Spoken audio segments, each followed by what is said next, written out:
So obviously the first big difference is that there's no GL on my team. Um, the team I kind of have in place of SLKR is Darth Revan and Darth Malik, which while not being a GL are pretty strong in their own right. And I think my trio is a little stronger than yours. And then, like I said, my Jedi Knight Revan team. Um, I again, you'll notice we're a little different than what a lot of people tend to try to do when they are low GP relative to who they're playing. Is a lot of people will have these like really broad rosters, and they'll use like Gear 9 and Gear 10 or Gear 11, Gear 12 teams to punch up and take stuff out. And we just haven't spread our gear around that way. We would both probably benefit from having like a Night Sisters team, because they can punch up and take out some stuff really easily, or like a higher relic nest, or like those sorts of things. Or like Bad Batch, as some people use. They're a little like harder to get, but you only have to get them like Gear 9 or Gear 10. We just haven't really like all this stuff is like, yeah, these stuff doesn't even have gear on them.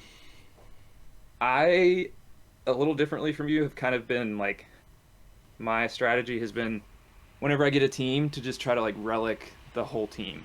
So if you notice, I guess my Sith trio is relic 3, and then my GBA is relic 1, just because I just got him there. My Bosk is relic 2, because I took him to relics for his ship and just kind of stopped. Um, I guess my Hoda I should probably get to relic 5, but in part because I wanted to be able to contribute to my guild in the challenge pit raid, in spite of being like pretty low GP relative to everybody else. I wanted to have relic 5s, and then I just have kind of focused on getting like the whole team to relic 5.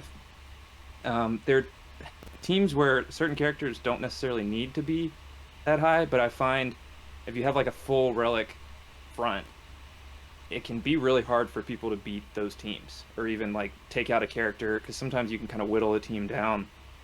But when they're all relicked, it's just really hard to do that. And you get a lot of speed and a lot of health and protection and everything, those high relics. But so basically, both of our rosters, I think, are pretty top heavy, which is why maybe in contrast to other people, we play this GAC strategy where we just try to win half of the board. So for me, my like strongest defensive teams, I pretty much always use Padme on defense. Maybe that's not great, but Padme is a really strong defensive team. Gas is a really strong defensive team. Obviously, Darth Revan, I don't have the optimal defensive team because I have Marauder and my Sith Empire Trooper's not very high. But and then Grievous I usually throw on defense. But what's also interesting when you have high relics on your teams is that it allows you to split stuff really effectively. So where other people may have like two undergeared teams that they can use to punch up, you can also take one really well geared team and split it into two kind of half teams. So like my favorite is Jedi Knight Revan, because as a full team it can beat a lot of stuff, right? You've got JKR and Bastila and Yoda, Jolie, and then Hoda, or whoever you want to throw in there. I use Hoda because I want to keep General Kenobi with Padme. So that team can beat a lot of stuff. Or you can split it up and you can use JKR with Jolie and Hermit Yoda, and then there's just a lot of turn meter manipulation, and that can take out some pretty decent squads. And then you still have Bastila and Yoda left over that you can just throw some other Jedi with. Like Plo Koon gives turn meter, so you basically just set Yoda free, or Ezra, who calls him to attack, and then they just have a really hard time busting through Bastila's extra protection. That team, so you can use extra Jedi with Bastila, or like with Qui-Gon, is yet another way you can kind of split up the Jedi. But I don't recommend using weaker Jedi with Jedi Knight Revan because it kind of just wastes his savior ability. So a lot of times the computer will just target the weak Jedi, and then it'll just pop his savior right away. And that's one of the kind of nice parts about like using a 3-man team is Hoda's hiding all the time. Revan's got a decent amount of health and protection, and then a lot of recovery, and then Jolie is just beefy and really hard to get through. So that's ends up being a really tanky team and one that's really annoying, and that you can do a lot of fun things with on offense. I'm working towards Jedi Knight Luke, and then Jedi Master Luke, just because I have a little bit harder time than you getting Relic 8 materials, because I am actually closest to Kenobi in terms of gear, but I just think I'm going to have a hard time getting Relic 8 materials. So I'm going for Jedi Master Luke instead, just to try to get a GL. And then, like you said, ships are increasingly important, and I've kind of tried to invest into my Rebel fleet a little bit. So I have a decent Rebel fleet. I'm missing a couple of characters there, but I'm thinking I might actually go for the Executor next, just because now I will be moving up into Kyber, because I'm in Erodium 1 right now as the season's coming to a close. And now you have to place 3 fleets on defense, and I really only have like 3 functional fleets. So I'll be interested to see how that goes. But yeah, that's kind of how my roster's shaped up. The one last thing we haven't really touched on, but is important to consider when you're kind of guiding your roster as a free-to-play player is mods. So there are a lot of resources on like what to do with mods. I'm not sure you're going to see anything super interesting in my mods. But it's effectively what I have done, and one of the nice things about being a free-to-play player is it's going to sound like it's not a benefit, but you get teams slower when you're playing free-to-play.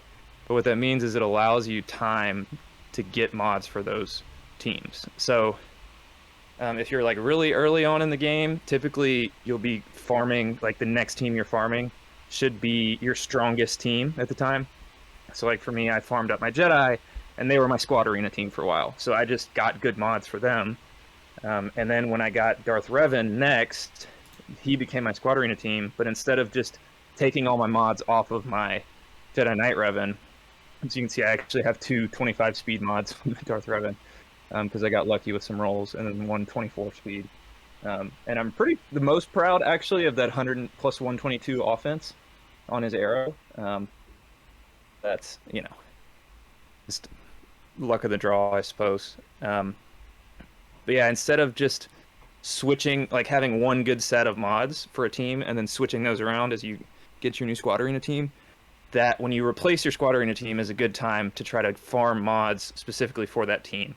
And then once you get mods on them, you never really have to mess with them ever again, unless you get really late game and you like want them to be specific counters for things. But in general, it's just pretty good to have things be fast.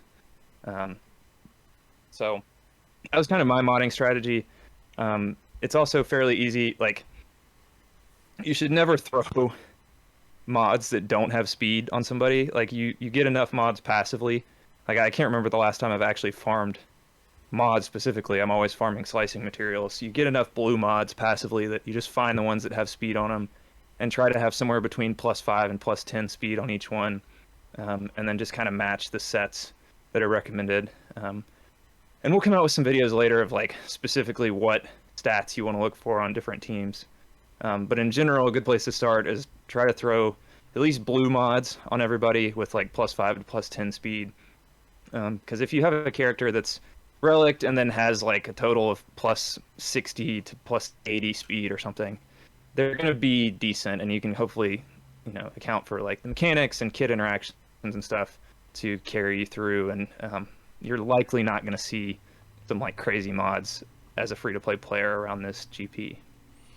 Yeah, that's actually been probably the biggest difference in why we're able to punch up so much is maybe some stuff that wouldn't normally work, we're able to just outspeed people.